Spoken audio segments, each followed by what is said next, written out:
politike që ke 15 deputet e të duhen 30 nënshkrime për ta nominuar dikën zyrtarisht, të fillosh dhe të gjuash emra në televizion, në studio televizive, pa do të ishte mirë filan fisteku ose filan fistekja, kur nuk e ke mundësin që zyrtarisht ta nominosh. E tham fillim që gjithë dhe këtu po besoj u pajtum që në sekundën e parë të takimit këtij debati. Pa lëvizjen vetëvendosje, nuk zgjidhet presidenti, por as vetëvendosje e vetme nuk mund ta zgjidh presidentin. Pra ju kërkoni që propozimi të jetë nga vetëvendosje. Jo, ne po themi të kemi një marrëveshje qoftë të spektrit të gjerë, gjitha partitë parlamentare të pajtohemi për një emër konsensual, ose, por natyrisht, për dy, për njërin nga ata të zgjidhet.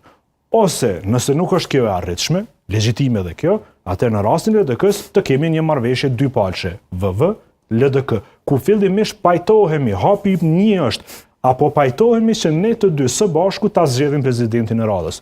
Po, në rregull. Çfarë kritere, ç'është duhet duket ai president, kështu. Në rregull, me këto kritere, cilat janë figurat, s'kem nevojë me dal asnjëra parti veç me kandidat.